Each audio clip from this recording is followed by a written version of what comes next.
செய்தியாக பார்த்துள்ளோம். துணை முதலமைச்சர் உதயநிதி ஸ்டாலினுக்கு முதலமைச்சர் மு க ஸ்டாலின் பிறந்த நாள் வாழ்த்து தெரிவித்திருக்கிறார். அது தொடர்பான தன்மை செய்தியை பார்த்துள்ளோம். விவரங்களோடு இணைகிறார் இந்த செய்தியாளர் பாரி கார்த்திக். வணக்கம். தனது வாழ்த்து பதிவில் என்னென்ன விஷயங்களை முதலமைச்சர் குறிப்பிட்டிருக்காரு, முழு விவரம்.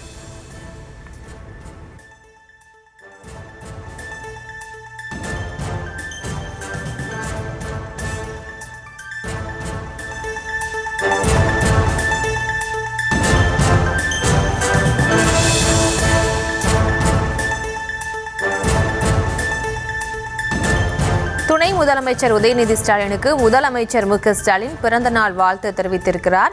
தந்தையாக மட்டுமல்ல தலைவனாகவும் மகிழ்ச்சி அடைவதாக அவர் தெரிவித்திருக்கிறார்.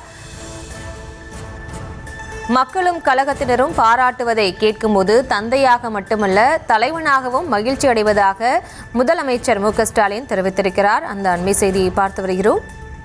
விவரங்களோடு இணைகிறார் இந்த செய்தியாளர் பாரி கார்த்திக். வணக்கம். தனது வாழ்த்து பதிவில் என்னென்ன விஷயங்களை குறிப்பிட்டிருக்காரு முதலமைச்சர், அது தொடர்பான விவரம். வணக்கம். துணை முதலமைச்சரும் திமுகவினுடைய இளைஞரணி செயலருமான உதயநிதி ஸ்டாலின் அவருடைய பிறந்தநாள் விழாவை முன்னிட்டு இன்று காலை முதலமைச்சருடைய முகாம் அலுவலகத்திற்கு சென்று அங்கு தனது தாய் தந்தையை வணங்கி வாழ்த்து பெற்றார் உதயநிதி ஸ்டாலின்.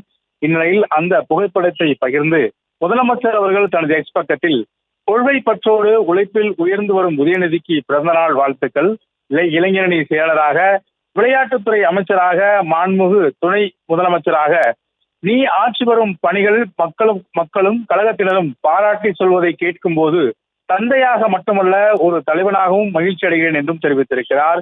மேலும் திராவிட முன்னேற்ற கழகத்தின் தலைவனையும் தொண்டனாக நான் உனக்கு அறிவுறுத்துவது காட்சிக்கு எளியவனாக, கடுஞ்சொல் சொல்லாதவனாக, மக்களின் அன்புக்குரியவனாக, எப்போதும் அவர்களுக்காக நீ திகழ வேண்டும் என்றும் இளைஞர்களிடம் திராவிட இயக்க கருத்தியலை தொடர்ந்து விதைத்து அவர்களுக்கு எடுத்துக்காட்டாக திகழ வேண்டும் என்றும் தமிழ்நாடு முதலமைச்சரும் துணை முதலமைச்சருமான உதயநிதி ஸ்டாலின் அவர்களுடைய தந்தை மு க ஸ்டாலின் தனது எக்ஸ் பக்கத்தில் தன் மகனுக்கும் துணை முதலமைச்சர்களுக்கும் பிறந்தநாள் வாழ்த்து தெரிவித்திருக்கிறார்.